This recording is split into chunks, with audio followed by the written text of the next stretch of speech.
So what do you prefer, halibut or snapper? I've had neither, so I couldn't tell you. Well, that went downhill fast. Yeah, I'm not a big... Not into the fish? Yeah, not really, no. Not a big seafood guy. I like shrimp, some shrimp, and then even like normal shrimp or like the breaded shrimp. I like fish. Sometimes just seems like there's a lot of work depending on how it's cooked because you got all those little bones and I don't think there's ever fish cooked with all the bones in it, Spencer. Well, you still gotta watch out for that because they got some really tiny bones. You gotta be... If you're getting like some fucking cheap dumpster fish out of a back alley off a guy from Honduras, maybe.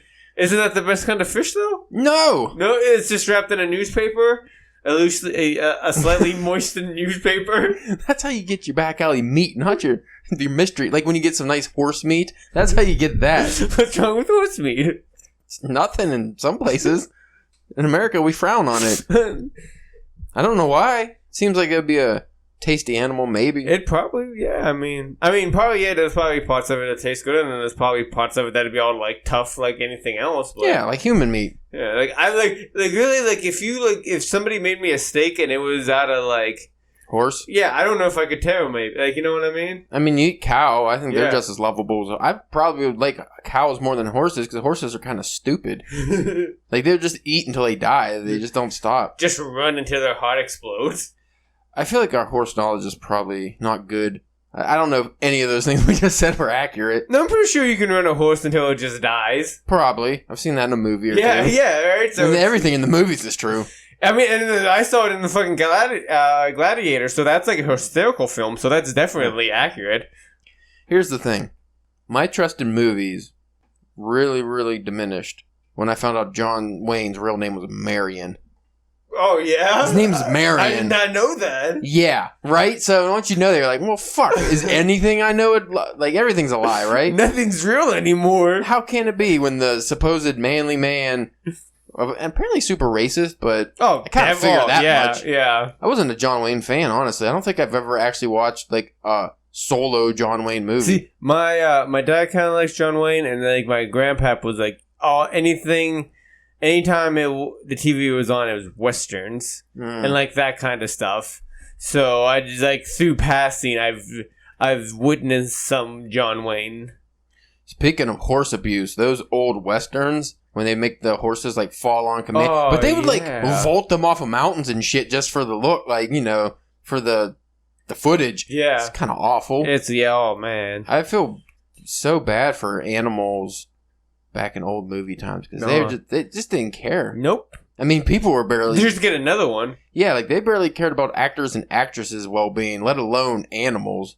So I think we've come a long way in that. You know what always amazes me about those old-timey films is the bit when like the side of the house falls down.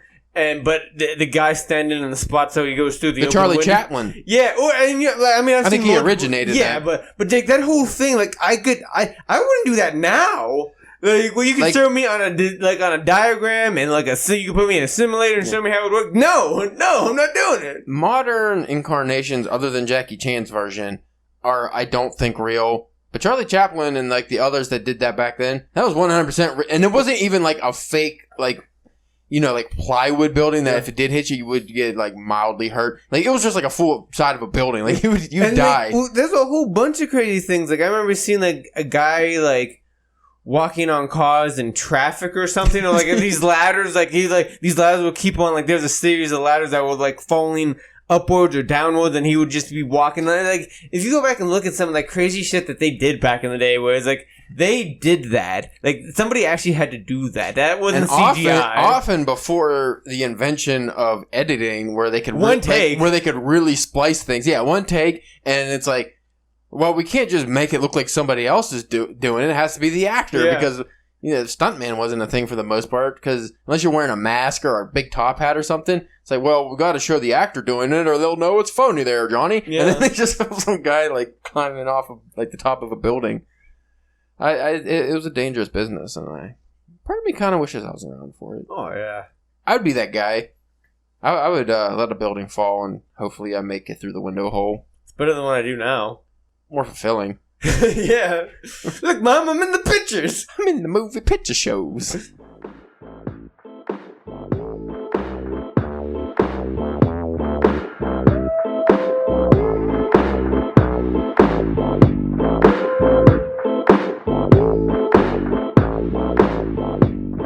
there, listeners. You are here for the Drunken Pen Writing Podcast. I'm your host, Caleb James.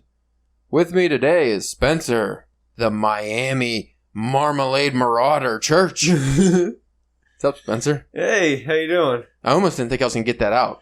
It just made it up. There's a lot of M's there. Yeah. I don't know what that means. Marauder? Yeah, Marmalade Marauder. Not entirely sure what marauder means. I always hear it in a negative sense, like, you know what I mean? Like, I always thought it was cool guys with fancy hats, but maybe I'm wrong. But like, I thought they was always going to like fuck something up, like. Ooh, you know what? That might be.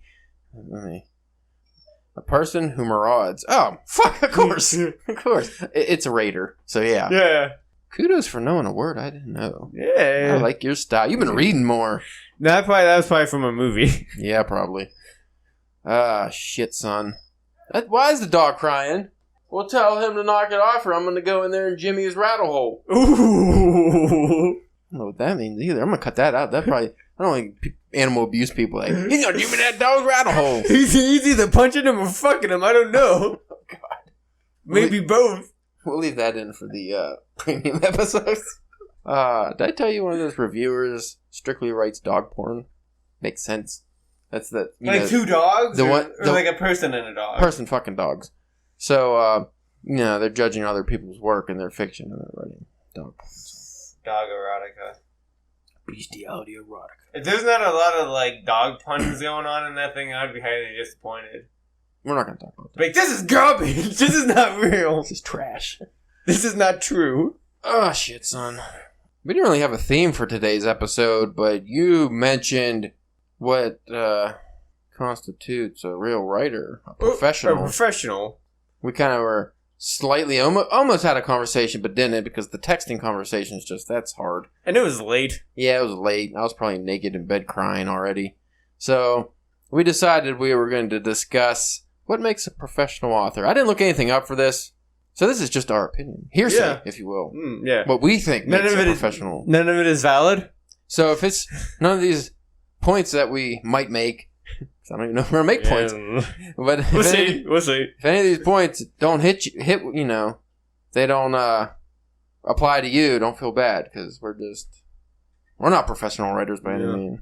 And this is a good topic if those of you listening think of something or have a comment to make, leave us a comment about it, because I'm sure this is a topic that we can get multiple... Yeah, we could definitely circle back to this one. Yeah, multiple episodes out of. So if you think we missed something, feel free to let us know and your opinions on it, and I'm sure we'll get back to it. If not on the podcast, at least in the message. Somewhere. Yeah, we'll always get back to the messages.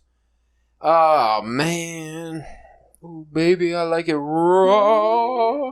Well, here's where our point of contention was. I mean, I can't say I agreed or disagreed because it was your point. And I can't even really say that I agree with my point either. It was just kind of a statement I made. Yeah, well, we were joking about George R. R. Martin, about him being a professional just because it takes him so long to write books and stuff. And I was just fucking around saying, well, he's rich. Yeah. And you said, well, does that make you a professional writer, though?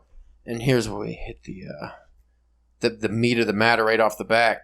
A lot of people don't consider themselves even writers outside of hobbyists until they get paid. Yeah. So do you think a professional writer is somebody who just gets paid? So that automatically means like your Stephanie Meyer types or E.L. James, who, I mean, they're getting paid. If you're making a living, like, even if you're just making a partial living off of writing, I feel like you're a professional, right? Yeah, yeah. Like I said, this was more just because we were just bullshitting, so it was just in jest. Yeah, because we were talking about our own work we were going on, and you said something like I was acting like a professional, and then you brought up the George R. R. Martin, and that's whenever I said about the money thing, because he could have, because like I've even heard him talk about like whenever he was at shows and stuff, like he would have turnouts and stuff, but like nothing happened until like the show picked up, and once the show picked up, then he was doing signings for like 15 hours, that kind of shit. I think anytime that you can make money off of it, it can make you a professional. But there's also like anything else, there's tiers of professional, and because my thing behind the joke was the work you put into it, because it's not like because from things that I've heard, the little research that I didn't do about like George R. R. Martin, it's not that he's even like taken a long time to write the books. It's like he's just not doesn't write much doing it. Like, you know what I mean? And it would be like one thing if like he like because he's getting older and stuff. He's been around for a while. Like if he like say if he finished the Game of Thrones series books, because he's supposed to be doing like 2 more of those, right? If he finished those, then was just like nothing left in. I'm done. You know, I'm done. Like, you know what I mean? Well, I think just the idea of, you know, when do you hang it up as a writer would be a good topic for another day. So just remember that one. But you brought up a really good point with the tiers, because, you know, if you're just judging if you get paid or not, making you a professional writer. Well, what if you're an independent writer, like an indie author, and you have 20 faithful followers who buy all your books? You're getting paid. Yeah. I mean, if you're selling it for, you know, $13 a book, you're actually making a good chunk of change just from that. Does that make you a professional writer? Or to go deeper with the tier system, you know, I used to be a freelance writer, so I got paid to just write articles and stuff. Would that make me a professional writer? I feel like it didn't. No. But some people, I mean, if like their goal was just to get paid for anything. Now, again, that could also depend. That could also vary on, like, because when you did that, it was on a lower tier website. Now, like, say if you were working freelance writing articles for, like, GQ. Oh, yeah, or different bigger websites or magazines, then you could probably consider yourself a professional, because the exposure and just the I don't want to say quality of work, but, you know, maybe it's like the brand. Chill out, buddy. Why you acting up, man? Why you yelling at Mindy's ass? I think it's a combination of not just the platform that you're writing for or your personal brand, but your audience as well. Yeah. So, say you have a writer of like Neil Gaiman, you know, his status, but instead of being super famous, he had all the skills of Neil Gaiman, wrote the same books, but he didn't have an audience. He just jumped into writing. He's not selling anything. Would you consider him a professional writer, even though he's not selling anything, but his fucking quality of work is clearly superior to other, even actual professional famous writers? Again, you know, just to bring it back to E.L. James, because, you know, we didn't read the 50 Shades books, we read some excerpts and stuff, and a lot of people were besmirching her writing ability, saying, yeah, it wasn't that good. It's like just amateur writing. But she made millions and millions of dollars. So is it the writing quality that you say also? Yeah, it's definitely, there's multiple parts, because that person, the non-famous Neil Gaiman, if he puts in enough time, he'll make it. Yeah, he'll become that professional. But no, what if he ends up an H.P. Lovecraft type who wasn't famous till after he died? Still famous? Even F. Scott Fitzgerald wasn't, you know, he had like one hit, but... Well, I mean, isn't that almost kind of like the cliche about like almost like any artist, the painting, writing, like that you don't get famous until... Well, here, how about Kafka? I don't think he was even known until like a friend of his found all his work after he died and then put it out, and then he became one of the most famous writers.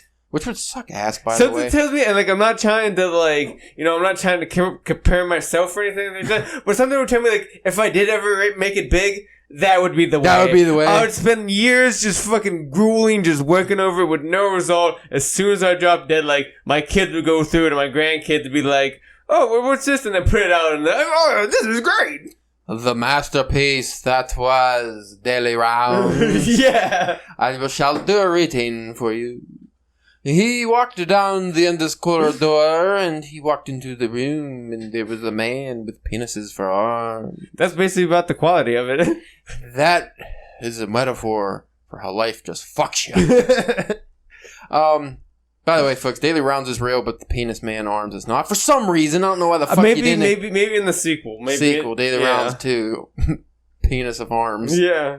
New tendon. You got a new roommate. Oh, nobody wants to go around that guy. But his room's real sticky. So, we're in agreement that to be a professional writer, the quality has to be first, I would say, obviously. Yeah. Because that's what you're getting judged on. Yeah. What about consistency of putting out work? Because that's when another contention with George R. R. Martin was, you know, before Game of Thrones got picked up, which you could say is about 50 Shades of Grey, too. If that never got picked up for a movie series, would it even be famous? So, before Game of Thrones, I don't think he was all that popular. Yeah. So I would say that a writer... And I think he was writing just as fast. Yeah. Or just as slow, I mean. Yeah. So if you had an author who put out one book every 15 years... That has to be some pretty good shit. Or what if you had an author who put out one Pulitzer Prize winning novel and then didn't write another one that's never... Or what about, like, you got, like, the Alan Moore type... Yeah, but he still puts out enough work. Like, when he puts out work, they're hits. Like, a Hemingway, when he put out a book, it almost was always considered, like, in the top books. Like, it was one of the most popular. You know, like a Stephen King put out, like, fucking 1-2 books a year or something. Like, what if you just had one masterpiece book, like your first book, and then you just hated the fame that came with it, and you just stopped writing or didn't put out any more work? Are you a professional writer? You won a fucking Nobel Prize for Literature. Are you a professional? You kind of got to be, right? You were. Can you stop it? I guess. Yeah. I don't know. It's like a professional basketball player, though. Once you retire, I mean, you're always a professional. Even if you never lace up the shoes again.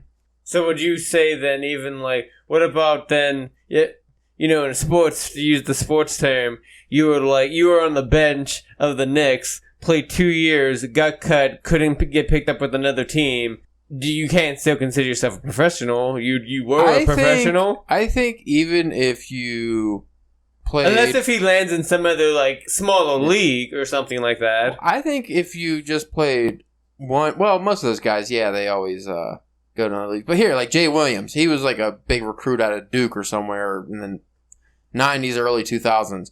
I think he got picked up by the Bulls. And I don't even think he played an NBA game. I'm not sure because he got in a motorcycle accident.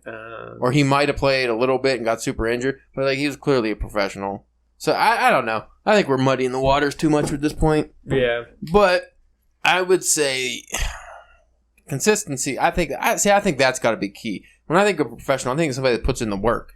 I'm not thinking of somebody who... Well, what about Quentin Tarantino?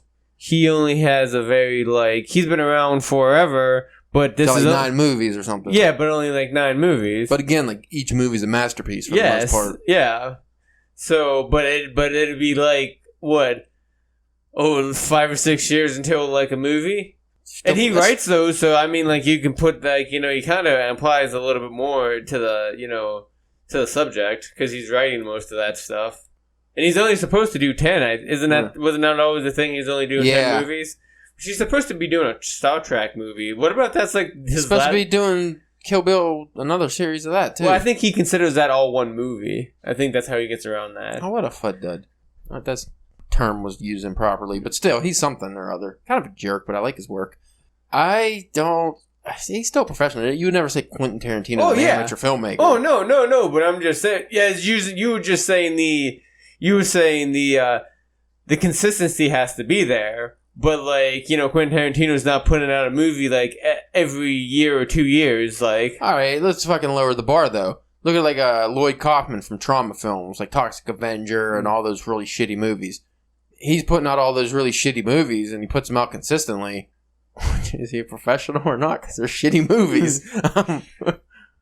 Some have, like Toxic Avenger, have cult followings, but still, I mean, we can fucking write 20 books and publish them ourselves, so we got the consistency down, but if nobody buys them or if they're shitty, I mean, are we professionals? I mean, we've seen people at cons that call themselves that with that same... Yeah, a lot of professional comic book makers and novelists who, I wouldn't say that. Again, is it also... Is the barometer, are we judging by, for, author's sake, the publishing house you get published through? Because I feel like even now, self-published authors are always considered at a lower level. Yeah. That even if they're making millions, they're still considered a lower tier than traditional published. One of the big publishers is always... anything I think is just more like a goal. To prove, hey, I can write a book that can get published. Okay, what if you self-publish a novel and it gets pretty popular? Top 200 in Amazon Sci-Fi or something. Yeah. It's up there. Or you get published by Random House or one of the big publishers and your book doesn't really go anywhere. but you got published through again, you played on the Knicks, but you were a bench warmer. You didn't get in the game ever, but you were in the league. So are you a professional? It's so fucking hard. This is a bad topic. And really, it's one of those weird things, and it's a bit of a cop-out, but it kind of applies differently to each person that's trying to do the thing, It's... Well, the heart of the matter, it also comes down to how you view yourself. Because a lot of writers who I consider professional writers...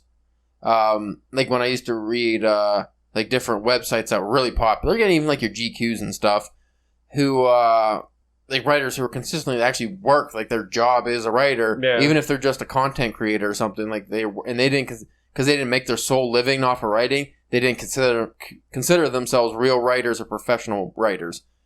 And I did. Like, I would say, you don't have to make your sole living, because that's a hard fucking thing to do. You don't have to make your sole living off of being a professional writer. Or, off just writing. But I think if you're putting the work out there, you gotta say you're not an amateur anymore. Like, a dude that we're always talking about, Derek Manning. I would consider him a professional writer. For sure. Again, he's had... countless series. Yeah, and he's, higher level of success, and that's his job. That's and he's even now... He's writing stuff for a publisher that is now in the preview book. Yeah, so it's not even so. It's like anybody who, now. If anybody who goes into a comic book store can now order that, he's just not slinging them like mad at all the different shows that he's attending to. Like, you can just now order that from the comfort of your own comic book store or the website or whatever. But again, I don't know his personal situation, but it seemed like he kind of still had side gig of sorts. Yeah, something to help, day with the job. Well, a lot of artists I know have day jobs. Yeah, that's a good point too. Like, what about artists, like painters and stuff, working on commissions? You could sell, if you're really good, you could sell to a gallery. Maybe you get like $30,000 for your work. Yeah. But then also, you only sold that once in a year, and now you have to work at like a fucking CVS or something part time just to make sure your head's above water until that sale comes. Is that person a professional artist? Fuck yeah. That's what you get paid for. I feel like you definitely, for me, I think you have to get paid before you consider yourself a professional in some capacity. Or unless you win, like, a bunch of contests or things like that, too. Because that kind of goes with, like, the name recognition and stuff. Yeah. Hey, I heard somebody yelling. I think it was either last night or the night before. Whenever you were working. So, not yesterday, the day before. Somebody was heard in that house when I had Nitro outside. Was fucking screaming, "Somebody stole my weed! I know you didn't do it!" No, those fucking kids keep arguing every night. They leave their window open and you can hear them. They were fighting. Yeah, and that needs to be part of the code opening of the episode. So, somebody stole my weed. I know it ain't you. I know it ain't you. So, Spencer, when would you consider yourself a professional writer? If I can have multiple books out in a couple years span that are good enough quality and could make at least enough money that paid for like the cost of making the book. The cost of the books, all the overhead stuff. Yeah, like all that basically enough to break even and maybe have a little bit more, but like, because you figure with that to work too, you'd have to have a decent enough fan base to cause that to happen. Like, what if because unfortunately we can't be like the Wu-Tang Clan and sell make one copy of a book and hopefully sell it to a millionaire. That'd be nice. Well, like, what if we drop the DPW anthology and for some reason it just blows up? Oh. And then each of our fucking like Twitter followings go into the fucking hundreds of thousands, and we get little blue checks. I don't think they do that anymore unless you're a celebrity. But say we got little blue checks. This is all hypothetical, obviously. And maybe you could get on Oprah's book club list. That would be weird. Yeah, that ain't gonna happen either. But I'm just saying, the top of the best case scenario in some alternate dimension, this happens. And that's all we did. That was our only work out there. But fucking everybody's claiming, when's the next one? When's the next one? Are we professionals then? We make $1 million each somehow. Unless Caleb just squirrels all the money away and goes to an island. Fuck you guys! That'd be hard. I don't think so. I still wouldn't consider it. No. Not if that's the only thing we put out. Because it's not even like it would be one thing maybe at least if it was just us in the book, but we have fellow writers in it too. Yeah. So I say, but everyone in the book blows up. You know what? Let's drop it down another tier. Where do you separate the line between hobbyist and amateur writer / author? When you are making enough money that you can work the least amount of time at the day job. Like, either whatever it is to, like, that you need to use to qualify for, like, your health care. Mm-hmm. Or, just to have that little bit of extra money for, that you can use for, like, the rent and something else. Like, you know what I mean? I feel like a hobbyist is someone who isn't all that interested in even getting paid for their work necessarily. Yeah. Maybe they just have a blog, or maybe they'll submit for shits and giggles, but I feel like that would just be somebody who doesn't take it as serious. Almost like they're writing for themselves. They're not taking it as serious as like an amateur writer or someone who wants to become a professional writer. Hobbyists might not want to become a professional writer. They just like writing. They might not care about like, oh, there's a weird spelling error there, or some weird grammar or something like that. They're like, whatever, you get what I'm doing. It's a very there's not a clear definitive answer to the question. Which maybe we shouldn't have talked about it then, but... Yeah. Open discussions are fun. We haven't had one of these in a while. We got our book club later, so we're not trying to have a serious episode. Yeah. Get a little tired of those somewhat educational episodes. Sometimes you just they can be tasking a little bit, No, they're not tasking. They're taxing, Spencer. Taxing, whatever. Tasking is when you're adding more work to yourself. Yeah. That's what it kind of feels like. Multitasking. Yeah, it does. It is tasking. Well, I will say this. My goal would be to become a professional writer. Oh, yeah, definitely. That's the goal. The goal... I'm not even... just best case scenarios and stuff. I don't even need to become super well-known or famous. I would prefer to get published through a traditional publishing house.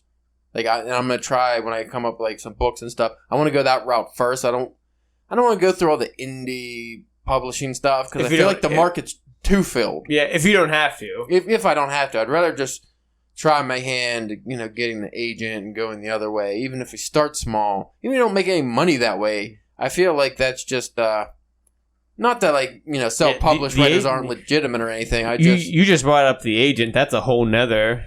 That's a whole nother bag of worms. Yeah, we wrote articles about that, but yeah, that'd be another good episode too. Do you even need an agent? I feel like the agent's there for.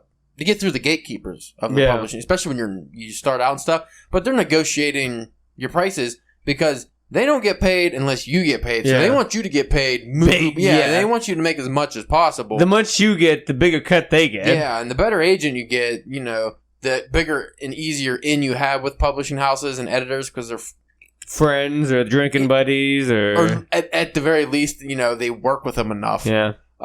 So I would say, because if you had that could be another thing to add on if you're a professional or not. If you have an agent, I feel like if you're a professional and you're doing well enough, you either have to have an agent or an assistant, or you have to have somebody that's taking the bulk. You can't do everything yourself. Your girlfriend, something, boyfriend, what, your significant other? Yeah, I almost kind of want my agent to be Hank Moody's agent from Californication. Well, I was thinking about, I was going to bring that up as we were bringing up topics. So Californication, Hank Moody, he wrote maybe 3 books. But they were cult classic books. Yeah, but so is he. They made a movie, a fictional movie out of it. And he's a professional because he hardly fucking ever wrote anything. Yeah, but he was always writing throughout the series. He just kept getting fucked up and it was ruining it. Yeah. Again, that goes back to the actual meaning of professional. Professional is somebody, in my opinion, who gets up in the morning or whenever you get up, but you go to fucking work. I mean, my job, I'm a professional at it. My day job, not that I'm proud of that, but I'm just saying, that's what my job is, so that you got to be professional at it. So if you're a writer, you go into it like it's that kind of job. Every day I'm going to fucking write. I'm not at that point, where I can just say, I try, but I'm not fucking... I should have a book out by now, or I've had enough time where I could have a fucking decent book out. And you've wrote enough things. Yeah, that's what I'm saying. You've wrote some lengthy stuff. I got my skill level up now. I can write a fucking novel, and it wouldn't be hard. I just... I would say... it's a matter of worth ethic. But the problem with me is it's because I fucking work so much during the day anyway and stuff. It's like we always talk about that hurdle. How do you get over that hurdle when you're exhausted from your 40-hour a week or more job? You know, you're working 40, 60, 80 hours a week. It's really hard to... You're a full-time parent especially. Mm-hmm. That'll really get you. How do you fucking make the time to write? And even if you have the time, like we both get the free time, but it's like, I just don't feel like it. I feel like the professional is somebody who, I don't feel like it, but I'm going to do it. Yeah. That's what we need to get at. I go through periods where, like, I'm going to do it. Like, this week I've been exhausted every day, still been writing. Not a lot, like under 1,000 words a day, which is not what I want, but I'm at least pushing forward. Yeah. But I feel like I wish I can have, like, if I had 8 hours a day just to write. I would set it for, like, 4 or 5. The thing is, it's not even the free time, the 4 or 5 hours or the 8 hours. Like, I don't want to have to work beforehand. Yeah. Like, even if I worked a night job, which might actually be better. Like, if I worked a night job and then I just had, like, you know, all morning to write or something. Or in the afternoon before work to write. I feel like that would be better because after work, I suck. Mentally I'm drained. Don't have great ideas. Especially your face is twisted. I do kind of want to talk on this side of the mic. You're coming in pretty loud. Let me see if it makes popping. Peter Piper picked a pack of pickled peppers. Did you hear any pee popping? I don't know. Then maybe this fucking... It's just... How much are these? These came with it. Oh, I thought maybe it was like a... pop filters. They're supposed to block out the peas. But I thought maybe like it was like, for these little things are like $10. That's just how they get you for another $10. No, I wouldn't order these pieces of shit. I feel like the fucking squishy things. Anyway, we got book club, so let's wrap this up. Short episode. We didn't really accomplish anything, but we talked about being a professional author. We'd like your opinions on the matter, so hit us up on Twitter at DrunkPenWriting.